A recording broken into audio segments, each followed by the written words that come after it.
Shalom, fidèles internautes, chers abonnés de la Bonne Nouvelle TV. Je vous bénis tous dans le nom merveilleux de notre Seigneur Jésus-Christ. Là, je voulais encore répondre à une question qui avait un peu troublé quelques abonnés et ils voulaient encore en savoir plus sur la différence majeure qui existe entre la loi et la grâce.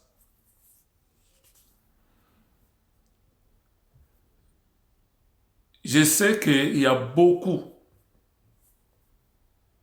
de serviteurs de Dieu et il y a beaucoup d'enfants de Dieu aussi qui ont du mal à percer encore cette réalité.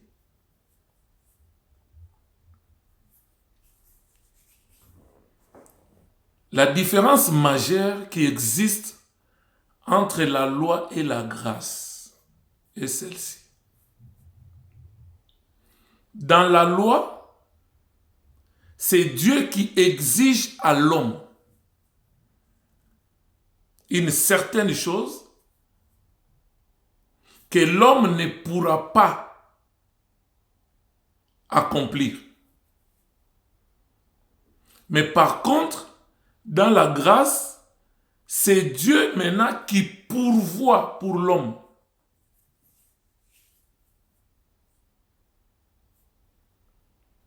Quand vous allez dans Romains au chapitre 4,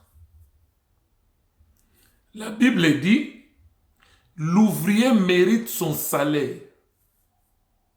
Or, cette pensée de l'ouvrier qui mérite son salaire, nous voyons la méritocratie. Ça, c'est la pensée de la loi. L'homme doit mériter la faveur de Dieu. L'homme doit gagner la justice de Dieu.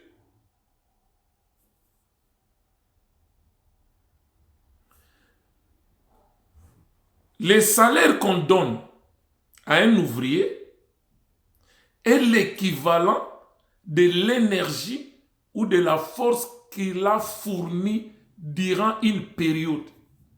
Donc, il mérite son salaire.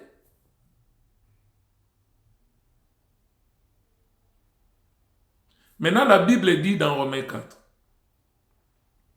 c'est lui qui a œuvré, qui a fait un travail. Lorsqu'on lui donne son salaire là, c'est un dû. C'est-à-dire, il mérite son salaire. Mais par contre, celui qui n'a pas œuvré, c'est-à-dire qui n'a pas travaillé, mais à la fin d'une période, on lui donne un salaire. Ce salaire-là n'est pas un dû, mais c'est une grâce. C'est ça la pensée de la grâce. Donc la pensée de la grâce, il y a quelqu'un qui a œuvré à notre place, qui a fait le travail. Mais maintenant, cette personne nous demande tout simplement de croire en lui. Maintenant, par le simple fait que tu crois en lui, c'est-à-dire tout ce qu'il a accompli, c'est comme s'il l'a accompli avec toi. C'est ça la différence majeure. Dans la loi, c'est la méritocratie. Mais dans la grâce, ce n'est pas la méritocratie. Il y a un seul qui a mérité, c'est le Seigneur Jésus-Christ. C'est lui qui a tout accompli pour nous. Maintenant la question, est-ce que la loi est mauvaise? Non. Dans Romains 7, on nous dit quoi? La loi est bonne, mais elle ne rend pas l'homme bon. La loi est spirituelle, elle ne rend pas l'homme spirituel. La loi est parfaite, mais elle ne rend pas l'homme parfait. Maintenant, la question, comment Dieu peut prendre quelque chose de bon, parfait, spirituel, les donner à l'homme charnel? Est-ce que c'était pour permettre à l'homme charnel d'accomplir cela? Non. Si vous allez dans 1 Timothée chapitre 1er, on nous dit quoi? La loi est donnée aux méchants, aux meurtriers, aux impudiques, aux adultères, à toutes ces personnes-là, aux voleurs, aux criminels. Mais pourquoi Dieu peut prendre quelque chose de bon, de parfait, de spirituel, donner à l'homme charnel? Et c'était pour que l'homme charnel accomplisse les exigences de Dieu et gagne la faveur de Dieu. Loin de là. Non.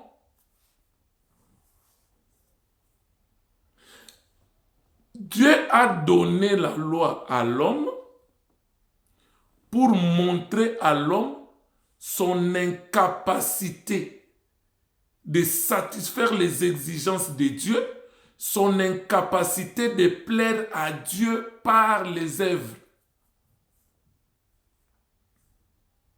La loi est faite d'une seule pièce. C'est-à-dire, quand je prends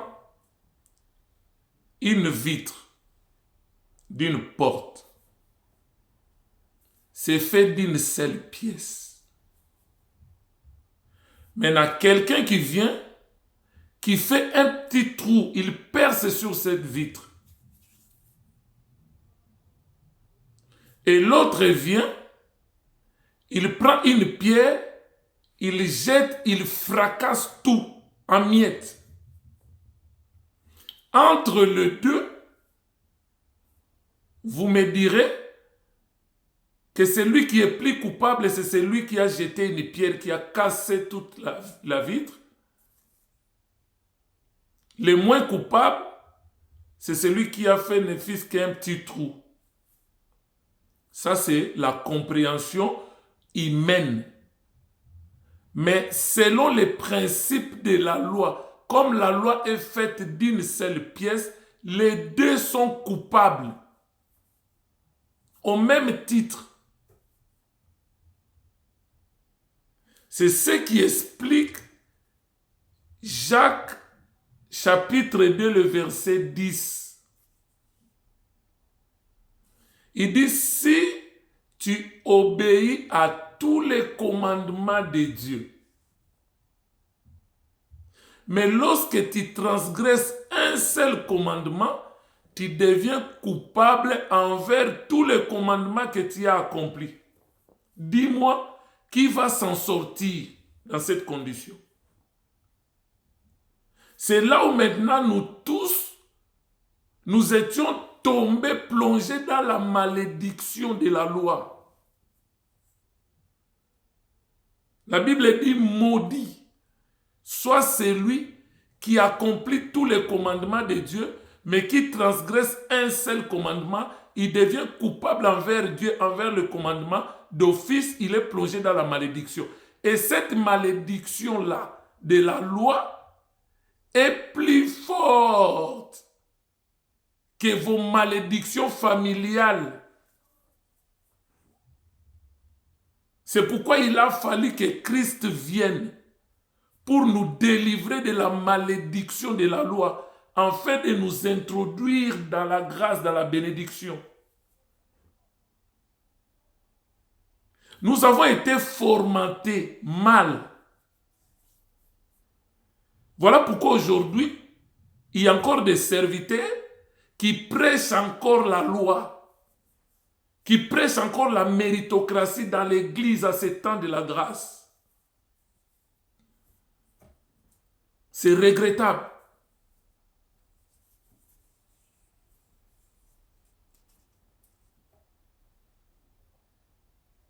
Quand vous allez dans Romains au chapitre 3, à partir du verset 19, vous allez jusqu'au verset 28. Paul parlait de la loi de la grâce. Après, maintenant, il pose la question. au verset 19, Romains chapitre 3. Pourquoi donc la loi? Pourquoi Dieu a donné la loi? La Bible est claire. On va lire ça. C'est vraiment intéressant pour que les gens comprennent pourquoi Dieu a donné la loi. Allons dans Romains chapitre 3.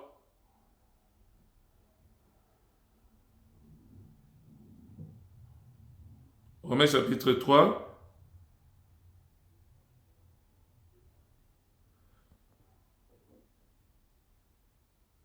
Écoute ce que dit la Bible.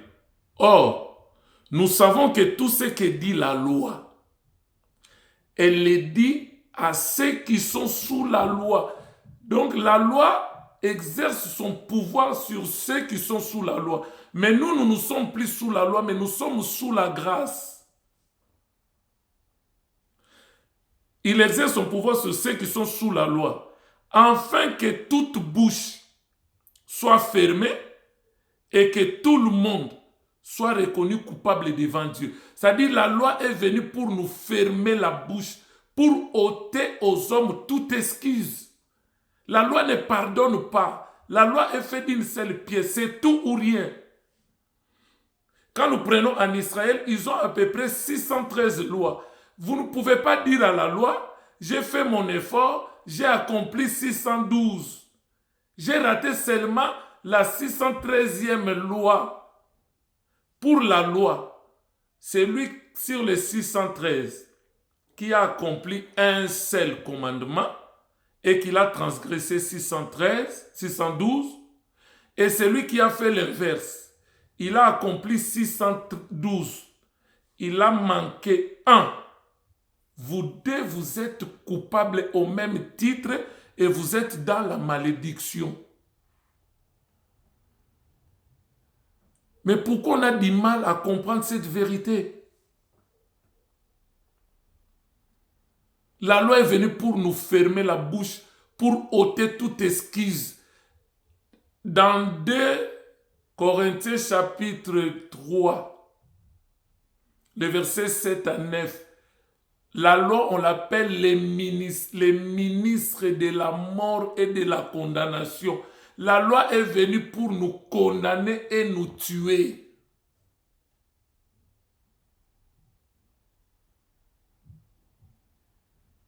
La Bible dit ceci, au verset 20, Romains 3. Car nul ne sera justifié devant lui par les œuvres de la loi, puisque c'est par la loi que vient la connaissance du péché. Donc la loi est venue pour nous donner la connaissance du péché. Avant la loi, les hommes vivaient. Mais Dieu ne pouvait pas les condamner tout de suite tant qu'il n'avait pas donné la loi. Tu ne peux pas sanctionner ton enfant, punir ton enfant, si tu ne lui as pas donné des commandements.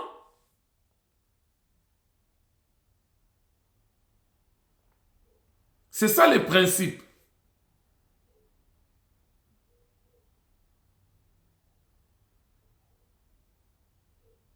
L'apôtre Paul dit dans Romains 7, « Lorsque je ne connaissais pas la loi, je vivais librement. Mais les jours où j'ai connu la loi, le péché a saisi cette occasion et en moi, il a produit toutes sortes de convoitises et maintenant je meurs. »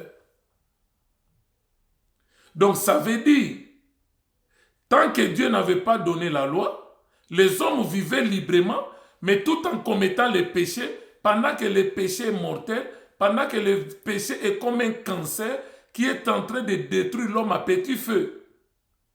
C'est comme quelqu'un, il a un cancer, mais il est ignorant qu'il a quelque chose en lui qui lui détruit à petit feu. Mais maintenant, Dieu, dans son amour, pour te faire prendre conscience que tu as le cancer que nous appelons le péché, et que ce cancer-là est en train de te détruire à petit feu, pour le diagnostic, Dieu a donné la loi. Comme ça, la loi va te montrer là où il y a tes défauts, là où tu es incapable Comme ça, tu vas faire un effort et tu n'arriveras pas. C'est alors que tu tourneras maintenant vers Dieu pour dire, oh Dieu, je n'en peux pas. J'ai besoin de ta grâce. Bingo. Là maintenant, on a fait bon usage de la loi. Parce que le bon usage de la loi, c'est pour ramener l'homme à prendre conscience de son incapacité de satisfaire les exigences de Dieu et de gagner la faveur de Dieu, d'implorer maintenant la grâce et la miséricorde de Dieu dans sa vie. C'est ça le but légitime de la loi.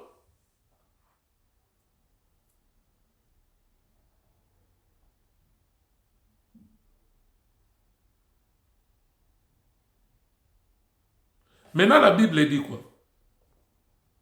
On ne peut pas marcher avec la loi et la grâce au même moment.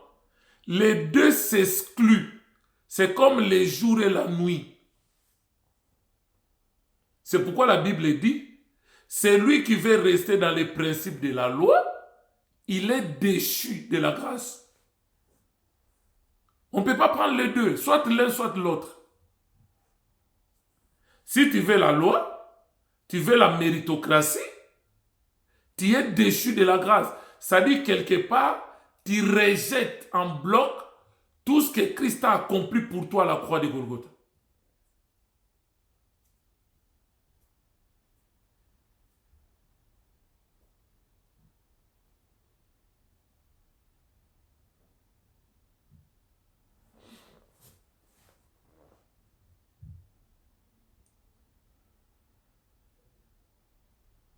Maintenant, écoute, je continue.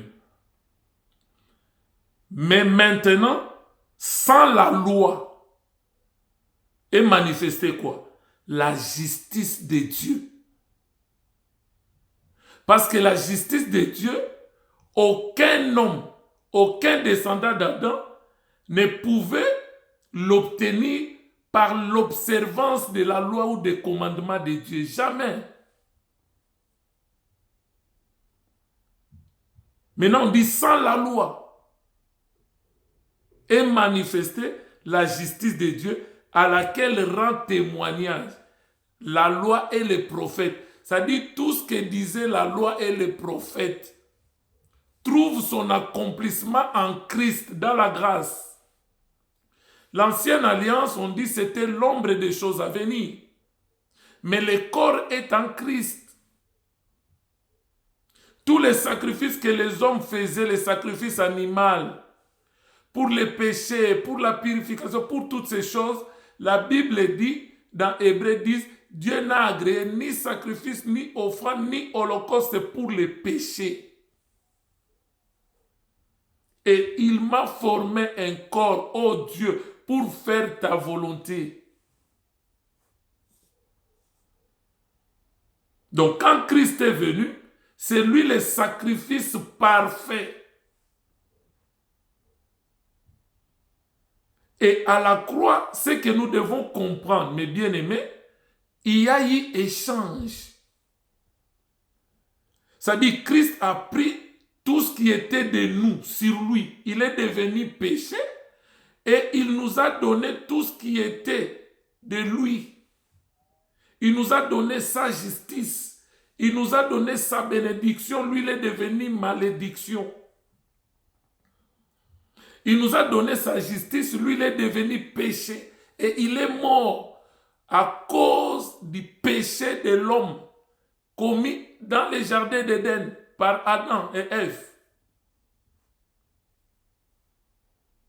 C'est ainsi que quand il est mort enseveli, il est ressuscité pour notre justification.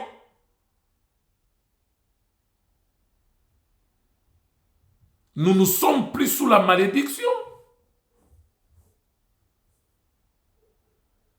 Maintenant, vous pouvez peut-être me poser la question, mais maintenant, si tu dis, sans la loi est manifestée la justice de Dieu, maintenant, dans la dispensation de la grâce, maintenant, nous fonctionnons avec quel commandement ou quelle loi?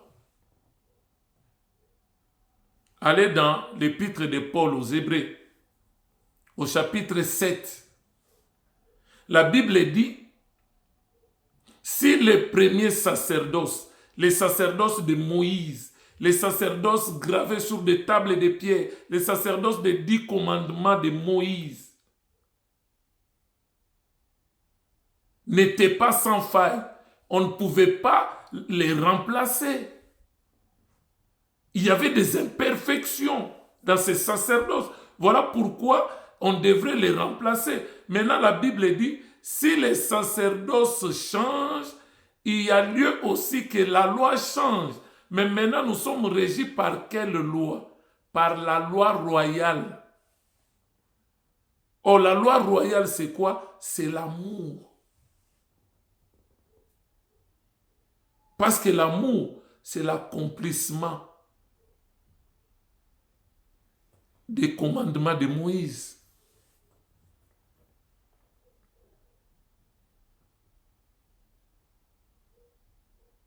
Là, peut-être vous me poserez la question de savoir. Donc, nous, dans la grâce, on ne doit plus utiliser les 10 commandements de Moïse. Je te dirai oui. Ne sois pas choqué. Il faut laisser la Bible nous parler. Il faut laisser les Écritures nous parler. Je prends 2 Corinthiens.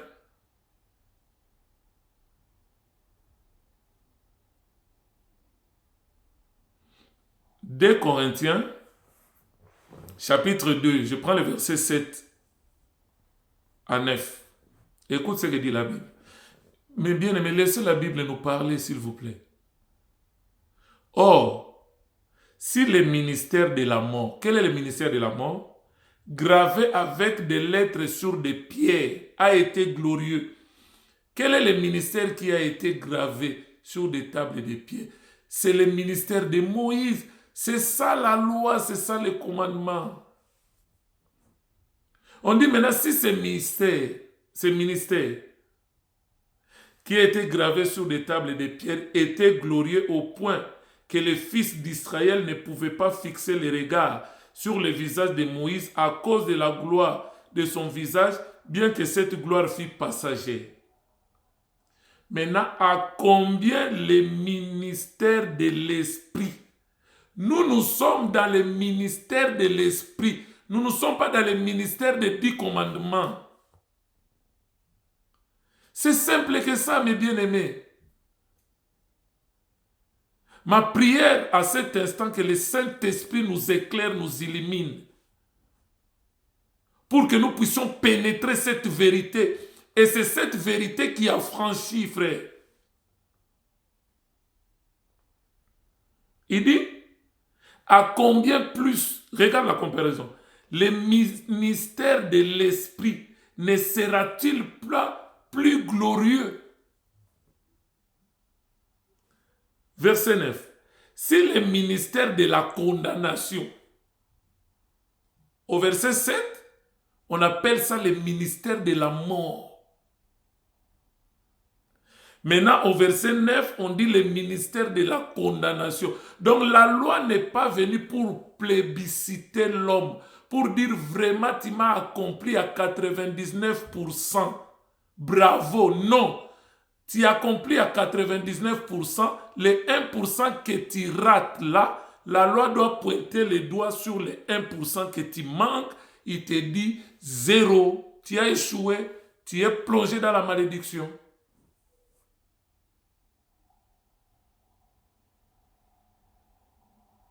Le ministère de la condamnation a été glorieux. Le ministère de la justice est de beaucoup supérieur en gloire. Un jour, le docteur de la loi est venu. Il a posé la question à Christ. Il dit, quel est le plus grand commandement de tous les commandements de Dieu? Lui pensait que Jésus allait dire, peut-être le plus grand commandement, tu n'auras pas un autre Dieu devant ma face, ou Dieu va dire, peut-être il ne fera pas des images taillées, ou il va dire, ne tuez point. Non. Christ a résumé les 2 tables de la loi. la première table avait 4 commandements qui étaient en relation avec Dieu. Et la deuxième table avait 6 commandements qui étaient en relation avec son prochain. Et Christ a dit, le plus grand commandement de tous les commandements. Première table, tu aimeras le Seigneur ton Dieu. Il a utilisé le verbe aimer. On voit l'amour de tout ton cœur, de toute ta force, de toutes tes pensées. Et deuxième tableau, tu aimeras ton prochain comme toi-même. C'est ça la loi royale. Nous, dans la grâce, on n'est plus là pour énumérer encore les commandements, les 10 commandements, faire une liste de commandements pour commencer à regarder si tu obéis à ces commandements. Là, c'est retourner dans la loi et tu es déchu de la grâce. Ce qui régit le ministère de l'Esprit dans les temps de la grâce où nous sommes, c'est la loi royale, l'amour. C'est-à-dire, tout ce que tu fais pour Dieu doit avoir la seule motivation, l'amour. C'est comme quand quelqu'un fait quelque chose sans la foi, nous appelons ça des œuvres mortes. C'est-à-dire notre motivation de servir Dieu, nous devons le faire par amour et non pour avoir de l'argent et non pour être vu des hommes et non pour avoir la gloire ou les acclamations des hommes. Non, nous devons le faire par amour. Même ce que nous faisons pour notre prochain, la seule motivation doit être l'amour. Parce que l'amour, c'est ça le lien de la perfection. Quand vous allez dans 1 Corinthiens 13, le verset 1 jusqu'au verset 13, c'est là où on définit l'amour. L'amour n'est point envieux. L'amour ne vise pas son propre intérêt. L'amour privilégie l'intérêt de l'autre en premier. L'amour pardonne, l'amour esquisse, l'amour croit, l'amour supporte. Et vous allez voir à la fin, on dit quoi? Il y a 3 choses qui demeurent. La foi, l'espérance et l'amour. Mais la plus grande de ces choses, c'est l'amour. Parce que même la foi est agissante par l'amour.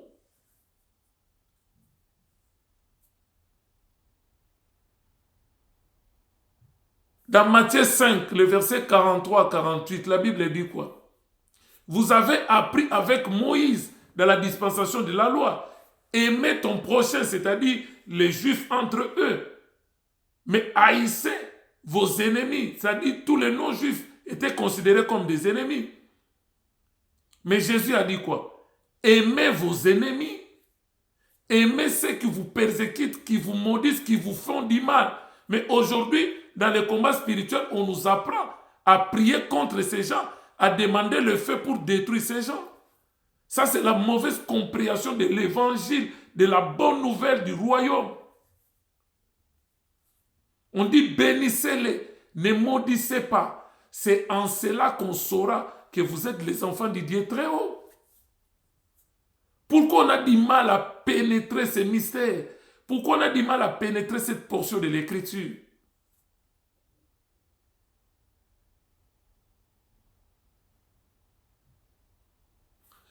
Je nous en supplie, chers prédicateurs, chers croyants fidèles,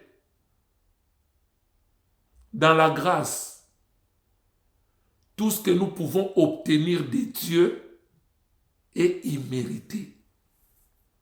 Même si nous servons Dieu dans la sainteté, dans la pureté, dans la fidélité, avec toute notre énergie, ce que nous recevons en retour n'est que grâce.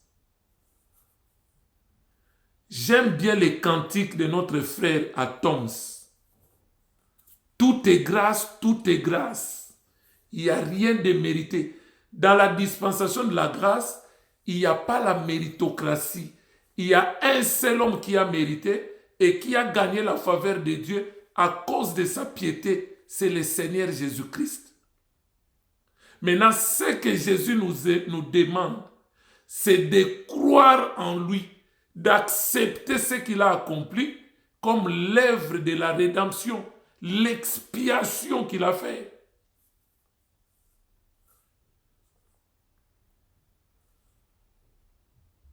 Donc, bref, en un mot, la différence majeure entre la loi et la grâce, dans la loi, Dieu exige à l'homme. Il y a les conditionnels dans Deutéronome 28. Si tu accomplis, si tu fais ceci, tu seras la tête et non la queue. Si tu obéis à tous les commandements, on ne dit pas quelques commandements, si tu obéis à tous les commandements de Dieu, voilà ce qui en suivra. Et Dieu savait qu'aucun humain, aucun descendant d'Adam ne pouvait accomplir. Donc il devrait faillir quelque part et tomber dans la malédiction. Voilà pourquoi il a fallu que celui qui était bon, celui qui était spirituel, celui qui était parfait, vienne maintenant pour accomplir la loi qui était sainte, bonne et parfaite à notre place. Mais maintenant, dans la grâce, c'est lui qui a tout accompli. Il a pourvu à nos besoins.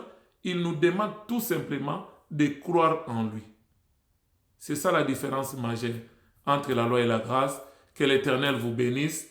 N'oubliez pas de vous abonner et de faire abonner les autres, de partager nos vidéos, de liker nos vidéos. Et Dieu ne manquera pas de nous bénir. Que Dieu vous bénisse. À la prochaine.